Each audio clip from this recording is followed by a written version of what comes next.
How's everybody doing today? My name is Brad Marquis, and this is Brother Rod, and we want to welcome you to Iron Sharpens. This is the first episode, our very first, podcast that we're doing. We've been talking about this for a while. Yes, we We have. got it together. So tell us, why did you want to do this, Brother Rod?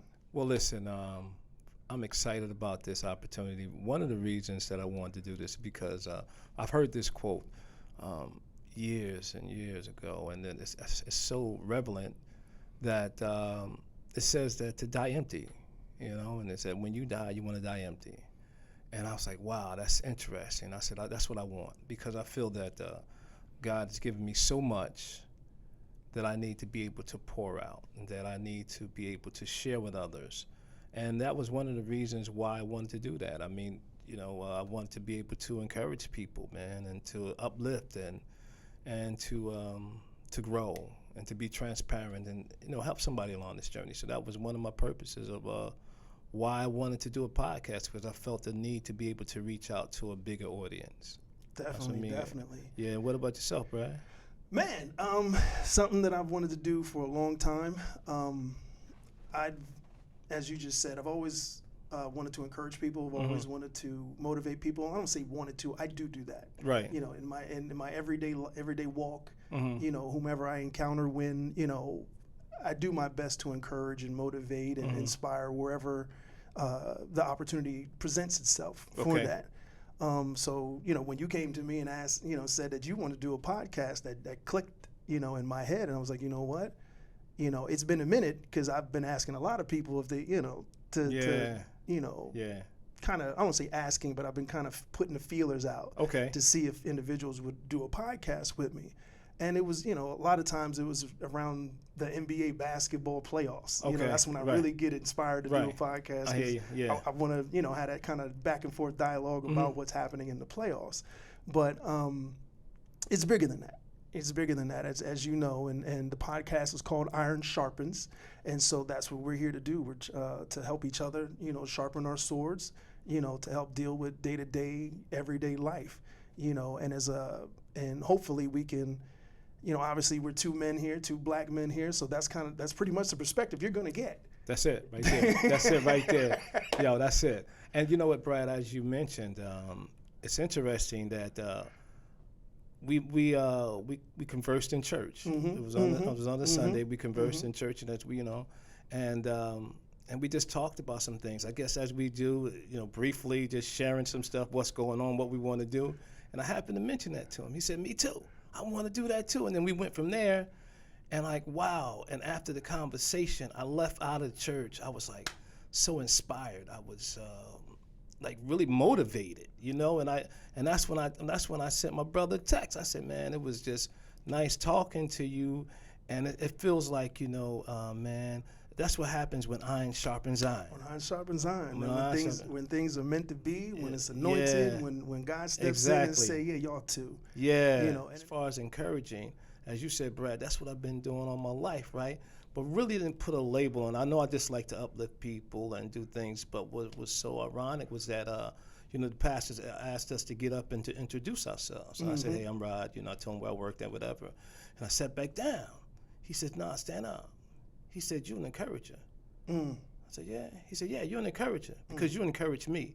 I was like, wow, I encourage you. I go to church to be encouraged. You know what I'm saying? Like, wow, I encourage you. You know what I'm saying? He's on this big platform. Yeah. And from that point, I was like, yeah, you know what? That's what it is. And that's what I do. You know what I'm saying? That's what I love to do. And I love to encourage and motivate. So that's what brought us here, man. Yeah, man. And now we're going to take this opportunity and this platform to hopefully encourage a lot more people than the ones that we just touch intimately in our own households or in our journey to work and back home, and I'm super excited to be here, super excited to be working with you on this. Likewise, brother. Yes, sir. And thank you for the battery in my back to get this thing moving. Hey, listen, bro, you are the battery. You know what I'm saying?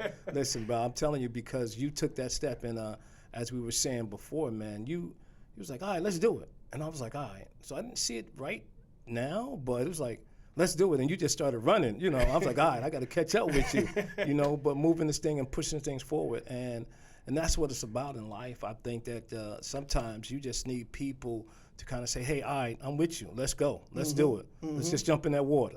You know what I'm saying? Let's just jump in there and we're gonna get things going. And this is where we're at because we both have purpose. Right. You know? Absolutely. Yeah. So tell me, what type of conversations do you want to have on this podcast, with this podcast? Yeah, well, one of the things that I would like to have conversations with people. We want to bring in other group of people, individuals, just ordinary individuals, man, that have stories, just like us. They have stories, but that will inspire, that will uplift, and that will encourage and motivate you to go to that next level because there is such wisdom out there, man. Everybody have it. I know there's people on different levels, but where we're at right now, man, there's some people out here doing some amazing things that are not superstars that you may see on TV, but just in the everyday walk of life. And so that's what I'm looking for, man, to do. What about yourself? You know, it was, to piggyback on what you're saying,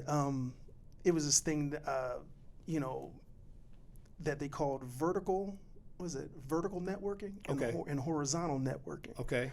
You know, the vertical networking is you're looking for somebody to pull you up. You know, you're trying to get somebody who is where you want to go, or who can pull you to where you want to go. You know, and then there's horizontal networking, where people who are on the same level, but we might do different things. You know, you might specialize in music, and I specialize in marketing. Right. You know, but neither one of us are exactly where we want to be. Right. But if we help each other, we both can elevate to where we're trying to go. Sure. And it sounds that's a little bit about what you're talking about, the horizontal networking that doesn't necessarily happen a lot. Right. Because everybody's always looking for that big break. Right. You know, not knowing that, okay, if I find a network around me and people who do things great but haven't had that breakthrough yet, then we can work together and help each other get that breakthrough. Man. You know, and that's what, you know, it sounds like you're talking about with, you know, wanting to do with this podcast is a lot of horizontal networking. That's good. You know, and maybe we can bring in some people on the vertical Sure, level who can sure, offer, why not? Yeah. you know, who can offer their insight and their expertise and things. But, you know, I always felt that horizontal networking wasn't utilized as much as it should be. You know, because like I said, most people are just looking for that big break, or that Barry Bonds home run swing, as opposed to that Derek Jeter, let's just get on base, you know, and come on home.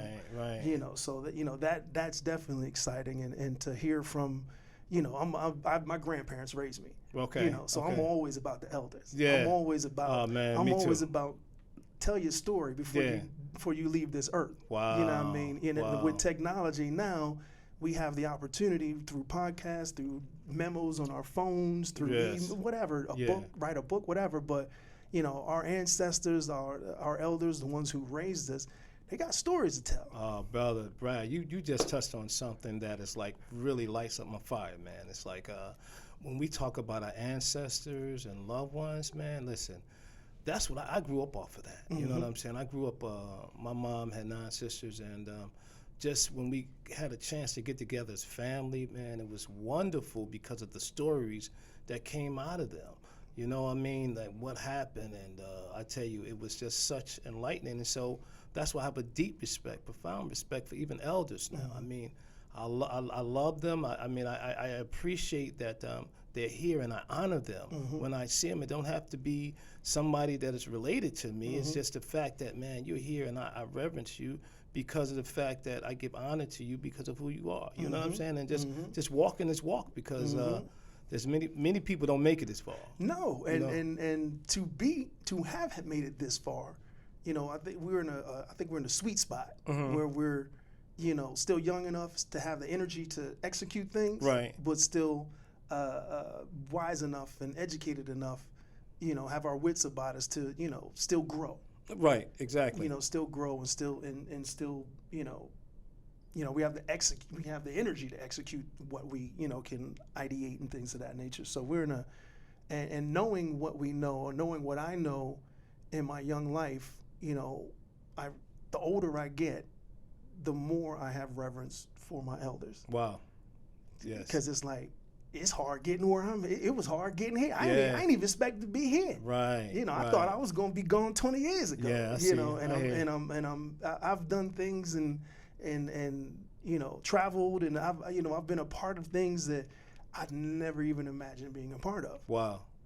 And you know, I've experienced things good, bad, and different. Mm-hmm. You know, and to be here, you know, my grandparents raised me. They're gone now, but I would love to be able to sit down with them and talk to them. Wow. Because there's some things that done happened in the last 4-5 years that I'm like, man, if mom and pop was here, that's wonderful. I would have loved to ask them how to navigate and how to manage this. Yeah. You know, and you know, because when they were here, I didn't have those experiences yet. Mm-hmm. You know, my son was 6 months old. Right. Okay. You know, so I would love to be able to ask Pop questions about how to raise my son. Mm-hmm. You know, I hadn't moved up in the ranks, you know, professionally and things of that nature, or had some, you know, I wasn't married, you know, so just to have them here to be able to ask him questions about those things, it's like, man, if I only knew what this was going to be, I would have asked them a whole lot more questions back then. That's good. About how they did what they did and got where they got, and you know, how they persevered, you know, for 40 years of marriage and things of that nature.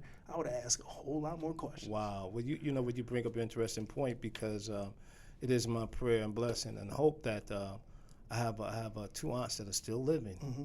And one of them is in a nursing home, and the other one is not. And I'm going to try to get her on this broadcast, man, because when I sit down and talk to her, it's like mounds and mounds of story and wisdom. Get it on record. You know what I'm saying? And I'm like, I'm saying, you know what? When we talked about this, bro, and I was like, yes, I'm going to get her down. That was the first person you mentioned. That's what I said. When I said, who do you want to interview? That's my number one right there. You know, among other things. But like I said, man, this is going to be very exciting, because we have a host of people that that's just going to just come and be a part of us. And I'm excited about that, where we're going, what we're going to be doing and presenting. And like I said, at the end of the day, when you listen to this podcast, because listen, there are podcasts all over, right? And so everybody's competing for your time, right? And but we hope that our goal is that when you leave this, listening to this podcast, that you leave motivated, that you leave inspired. Leave with something. Leave with something. Something positive. Something positive. Exactly. So that's where we're at right now. So that's good. So let me ask you a question, Brad. Yeah. Tell me a little bit about yourself, man. Like oh man. You know, I always struggle with this, you know, sometimes of what I want to say about myself. Okay, all right. You know, because it's interesting. As you know me. I'm a musician. Right. You know, but that's only one of the things that I do. You know, and the music is kind of a soundtrack per se for me as a person. Okay. You know, and so yeah, man, I've been doing music for a long time. I've been doing music. I've been singing all my life. Singing in the church. You know, Union Baptist Church here in Trenton, New Jersey. Wow. I started there when, you know, before I could even remember. Okay. You know, 4 years old, singing in the church choir, children's choir, and I did that till I was about 12. You know, went away to college, high school. I mean, I moved to Ohio. I was like, wow, you went to college at 12, man? Yeah, right off jeans, borderline jeans. But no, it wasn't. I didn't go to college. I didn't go to college straight out of high school. But I moved to Ohio. Okay. Like my mom graduated college, moved me to Ohio, and hated it. But you know, I kind of got away from music. Okay. And I just got into teenage stuff. You know, I wanted to be a basketball player. You know, and so my whole dreams was I'm gonna make it to the NBA. I'm gonna go to college, get a scholarship, make it to the NBA, things of that nature. That didn't work out. I got injured. You know, that kind of just took a whole left turn. But the tools that I acquired, the discipline that I acquired, pursuing that dream, I was able to transfer to music. Okay. Music was all that, you know, I could do that just rolling out of bed, waking up. Right. You know, so I really didn't give it a lot of love. But there was a lot of talent shows that were happening when I was in college. Okay. And my friends would egg me on to get in these talent shows. So I got in a couple of them and I won. Wow. And when I started winning, there's nothing like the support of your peers. You know, when you got, folks your same age as you, people you respect, very hypercritical and all of that. When they loving on you and they cheering for you, That's You a got whole something. different kind of Yeah, vibe. right. You know, so I got you. I got the bug, and people around the city of Cincinnati started recruiting me. I went to the University of Cincinnati, by the way. I'm a Bearcat. Wow. So, you know, people started recruiting me, and I just fell in love with it. You know, I got involved in camps. You know, I started working in Babyface's camp initially with my guy, Angelo Ray. And it's funny because Angelo ended up doing my third album, Thank You. Okay. You know, but at that time, the 19-year-old wet behind the ears, Yeah. I was sweeping the floors in the studio. Okay. You know, they Yeah. had 3 studios, you know, studio A, B, and C. I was in D. Wow. Yeah, I hear you. Yeah, You know, yeah. I was in the lobby playing video games Okay. with the kids. Okay. You know, that's how they was doing me. Yeah. You know, but I got to be a fly on the wall, and I got to see how music was made. I got to learn how to write. You know, I remember the first time Angelo allowed me to come in Studio A. I had wrote a song. He wanted to record it. I didn't know my own song. He kicked me out that studio and said, "Boy, don't come in here wasting my time." You know, and that was a lesson in itself, to be ready for the opportunity. That's it. I wasn't ready for the opportunity. Wow. You know, I'm young, thought I had it all, didn't. He threw me in that room. I wasn't ready to go. I didn't even know my own song. Brad, let's park right there. You're talking about being ready for the opportunity. Right. What does all that entail, man? Tell me, like, now that you see it, what does that mean? It means discipline. It means preparation. It means, you know, it means preparing for what you want. Okay. That's what that means. It means getting yourself ready for the blessing. Even though it's not Wow. there, you're preparing yourself for that blessing. Yeah. So I should have known my song. I should have known it front and back. Right. I should have been able to teach it to him. Yeah. You know, but I'm in there willy-nilly, like, you know, feeling myself, not knowing what it takes. And him kicking me out of the studio sent me down the road of figuring out what it takes. Right. I never got back in that studio. I never got back in a studio with Angelo Okay. to work on any music. The first music me and Angelo ever worked on was 15 years later on my third album, Wow. my Thank You album. And that to me was a whole, you know, full circle moment for me. You know, because Angelo, he played for Babyface, The Deal. He produced songs for Kevon Edmonds and Jade and a lot of artists throughout the 90s. You know, he was hot. He was hot. You know, and he's producing a lot of songs throughout the 90s and what have you. You know, and then he ended up parking with Akon for a while. Okay. And it's funny because that's how he and I got back in touch, because I ran into Akon in the airport, gave him my CD and things of that nature, and was trying to, you know, get him to listen to it, put me on this, that, and Right. the other. And I knew Angelo was his music director. Okay. So I reached out to Angelo, "Could you follow up for me?" And he was like, "Well, Brad, what are you trying to do?" I was like, "I'm trying to put an album together, trying to do some work." And he was like, so he sent me one song. He wasn't gonna get me again. He sent me one song. He was like, I got this song. I want you to write something to it. So I wrote it, probably a day, turned it around, sent it back to him. He loved it. He was like, "Yo," he sent me a whole, like, website full of songs and said, "Pick whatever you want." He's like, "Let's work."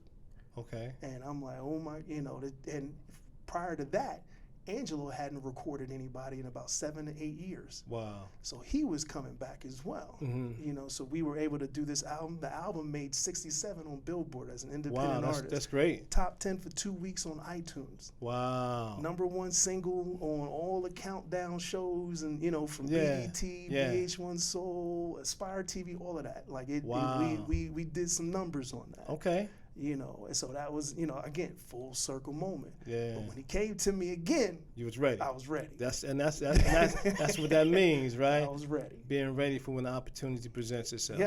Yeah. Oh, man, no that's- ego about it. You just step up to the plate and swing. Don't you know, you can't pray for the opportunities and beg for the opportunities and get depressed over the opportunities and then not be ready when they show up. That's big. That's big. So what are you currently doing then? If that's, if music is your love, what are you currently doing? Oh my goodness. Right now we're going back out on tour with my Sam Cooke show. Okay. I started the Sam Cooke show in 2009. It's the music of Sam Cooke, starring Brad Marquis and the Magnificents. Magnificents is my band. They're amazing. I started this in 2009, and the show has taken on, I don't know, we probably changed the show 5, 6, 7 times, from when I initially started. But I had come back from an acting residency in Buffalo, New York. And I didn't want to stand in line and wait for the next gig. I didn't want to audition, stand in line, dude. So I wanted to create something myself. And a friend of mine, I was hanging out at her house, and she gave me this book called Dream Boogie. And she was like, "This is Sam Cooke's story." She was like, "You look like Sam Cooke." That wasn't the first time I heard it, but she was like, "You look like Sam Cooke. You should read this. I think you're gonna get a lot out of it." So, read the book cover to cover, and then I started researching Sam, YouTube, all that stuff, just snatching up anything I could find about Sam Cooke. And I said, you know what? Let's do a show. So 3 months later, we do the first show, and that show was a mix between my music and his music. I wanted to show the correlation between his journey and mine. Okay. But as the years went on, it became more just about him and his story, because his story is so profound. He was young. He started young. He died young.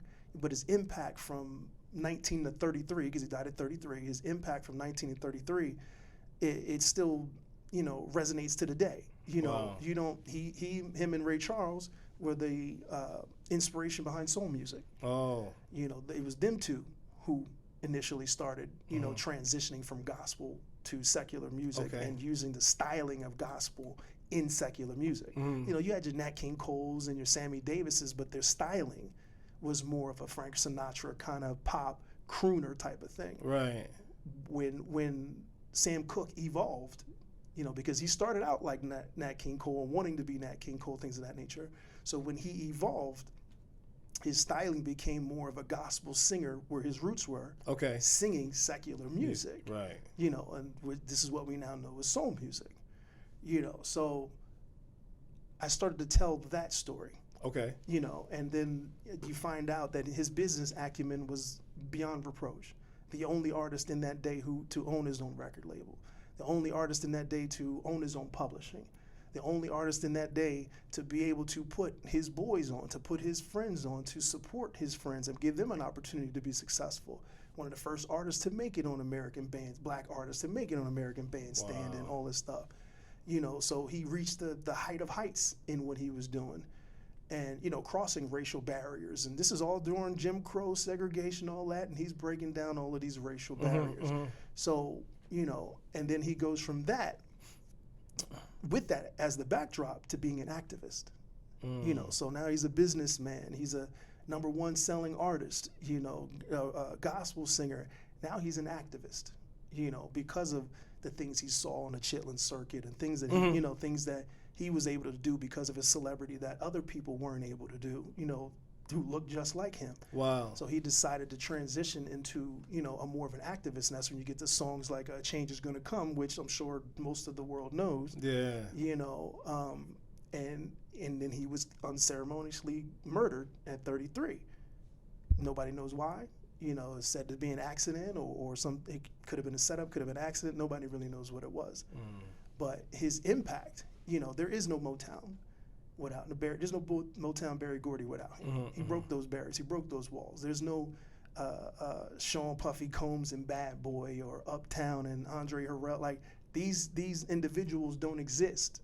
These institutions don't exist without him breaking those barriers and giving opportunities to individuals, Lou Rawls and Otis Redding and Aretha Franklin and things like. Wow, he touched a lot of lives. He's the great's great. Wow. He's our great's great. Wow, that's wonderful. Yeah. So I just, he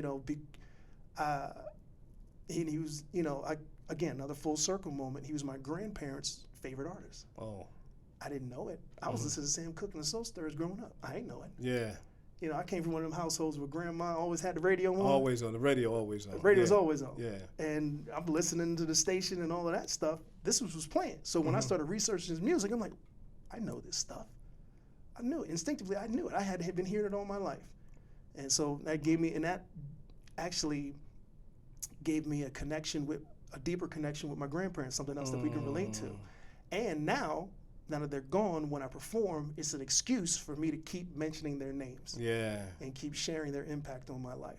Wow. Man, That is a wonderful story, man. And as far as like what God is doing in your life now and where you came from, you need some new work coming out now. Yeah, we got a new EP coming. It's called "I Choose You." I choose you. Yes, Choose yes. You. I was listening to that. I was Yeah. grooving to it. It's nice. I'm telling you. Thank it's you. I good. appreciate it, man. I Yeah. appreciate it. But yeah, it's I have 3 albums out. My first album was released in 2007 called "Finding My Way." I released one in 2011 called "Authentic." 2013 was "Thank You." And 2020, I released an EP called "Love." 2020 was, everybody know about 2020.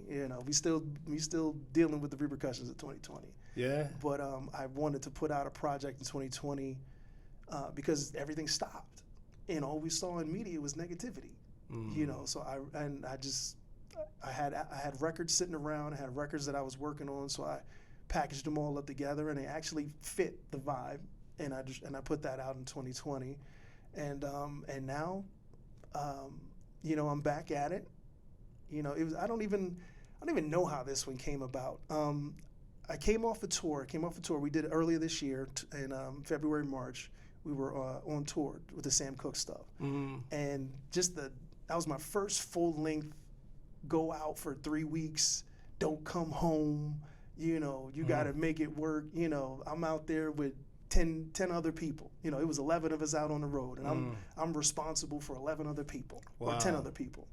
This is where the point I had to have the a roadie with me. My wife, she was doing the logistics and the itineraries and all that stuff. My music director handled what he handled, and we're doing press in the middle. Like it was an official tour, my first real one. Yeah. And the energy was so high, that the vibes were so high. We performed to, almost every venue was sold out. We're doing venues 800, 1,200 seaters, sold out, all throughout the South, and up towards, the East Coast, and up, up north a little bit in New York. So it was about 10 shows, and it was just an amazing vibe, and I didn't want it to stop. So I'm sitting here, trying to get, producers, or my music director, producers, things that other, like, let's put a project together. Let's we can't just let the momentum die. We got to keep it going. But other people had their own things they had going on. So timing didn't align up. Right. And I was sitting here, doing my social media marketing, things of that nature, and a production group from Nigeria reached out to me and said, "Hey, we want to work with you." I'm like, "What?" And I've been wanting to do Afrobeat. Okay. I love Afrobeat. Yeah. I love the music, it was all of that. So I was like, well, send me some stuff. So they sent me some stuff. I checked it out, and I was like, all right, well, let's do this. So we negotiated, contracts, things of that nature, and they sent me a whole bunch of songs to choose from. And so, I selected the 6 songs that I wanted, and I just started, It took me a while because I didn't know, I knew what I wanted to do. I didn't know how I wanted to do it. And I just, sometimes when you get music, you just have to listen. You got to sit and listen to what the music is telling. Listen to what your spirit is telling you. Listen to what, your experiences are telling you. And I hadn't written anything of significance, I should say, since maybe 2012. So here we are in 2023. And I really haven't put pen to pad since like 2012. Maybe a song here, a song there, but nothing full length. And I finally, it's funny, this Luther EP dropped. Not EP, this Luther live album dropped. It was his last performance in 2003. Okay. It was his last performance before he died. And I heard that, and I said, oh my God, this is what I want to do. I want to create music that is just vulnerable. It's open. It's grown. It has conversations about things that we don't talk about anymore, specifically in music. And so and it just, when you put it on, you turn it on, it just makes you happy when you turn it on. Yeah. And I was like, yo, I want to do that. I want my music to be, when people turn on, I want them to be happy. you know. And so I started writing those songs and just opening myself up. I mean, you know, like I said, I'm married now. Yeah. You know, I got a whole different perspective of love. Perspective. That's yeah. I got a whole different perspective of what goes into making a successful relationship. You know, so I got a whole, you know, how to manage the difficult parts of a relationship. You know, so a lot of that stuff I wanted to put into music, and you know, let people know that you can disagree in love. You know, you can, you know, adore your woman without being corny. You know, you can adore being, you know, like being in love. You know, Luther made people want to be in love. He made, when you listen to him sing about it, you're like, oh my gosh, that's so hopeful. That is so, that's the type of love I want to have. So that's the type of music I wanted to create with this, you know. And so that's, you know, and I wanted my son to see me do it. Okay. And that was a huge part of it, having my wife and my son a part of it and watch it, you know. That's big. So my son gets to see me go to work, spend time with him, and then blocks out time to create something, you know. So it's not always, as the pastors say, this or that. It's this and this that. and that. That's what he's big about. Yeah, He's this and that. That's what I'm saying. And so now there were some things that you said about your journey that really is interesting. And one of the things that you just said is that you listened to Luther live project he did back in 2003. 2003. Here it is, 2023, and it kind of sparked, right? Yeah. It kind of moved you. So that goes to show what we're saying about that iron sharpening iron, right? It's like, regardless where it comes from, you know, just being at that point and being open, like, you know, your spirit is open, like, all right, boom, you know, like, all right, you know, like the baby leaped, you know what I'm saying? Like it ignited something and kind of brought you to this point. But also, as you was telling about your journey, it was something important that you said. There was a lot of interesting points, but where you started at.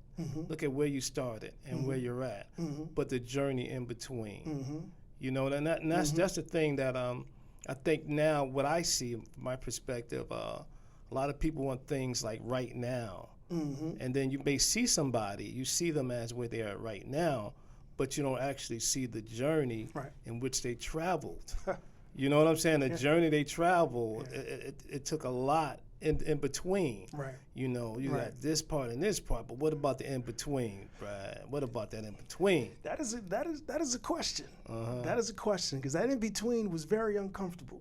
Wow. You know, that in between, I mean, there was a point where I lost almost everything. You know, my priorities wasn't in the right place. You know, I was pursuing that music for the wrong reasons. I was making that music my idol. I was making that fame or that money my idol. You know, getting lost in the attention, you know, and pursuing, you know, doing music for a reason that wasn't why I started doing it. Right. I started doing it to be an inspiration. I started doing it because I was working in Jamesburg Youth Prison in JTS with the boys, and I saw how the music and culture impacted and influenced those kids. You know, they had that song out, Akon and Styles P, Locked Up.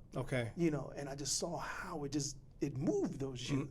You know, and culture and all of that stuff. And you know, when you don't have dad in the home, you know, or mom in the home, or not healthy relationships with your parents, you look for other things to guide you. You know, and I was like, you know what? I can be a better influence than what these youth are experiencing right now. So that's why I started down that road. But along the way, you know, you see the lights, you see a couple dollars flying in your face, and you get distracted, and then you get desperate. Wow. Now distracted and desperate. Distracted and desperate. Distracted because of all the glitz and glamour and the money.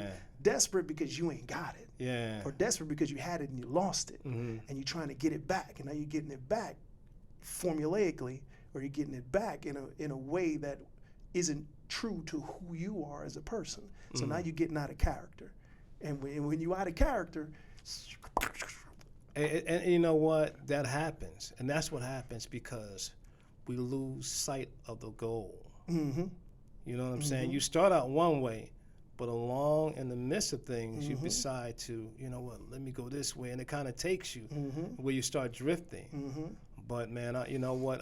That's the thing. That's Foundation ain't right. The foundation ain't solid. Yeah, we talked about that too at one time. The conversation about the foundation. I mean, we can build a lot of things, but if we don't have that sure foundation, it's like wow, it's not going to last. It's not going to last. It's not going to last. And that's what happened to me. It didn't last. I got to a point. And the doors weren't open anymore. People weren't answering the calls anymore. Yeah. The money wasn't growing anymore. Right. You know, and I'm sitting here spending more time and more money, but I'm not getting any results. And I'm going broke. You know, and like I said, my house was built on sinking sand, and everything just got swept away. And God said, you know what? I'm taking it from you because you don't appreciate it. You ain't doing right with it, and I'm gonna take it from you because I need you to focus on me. Wow. And if these things are in your face, you're not going to see me, and I need you to see me. And it's you know, that old I don't know the actual Bible verse, but you seek Him, and He'll add it unto you. Seek ye first the kingdom of God, and all other things will be added unto you. That's been my life. That's it right there.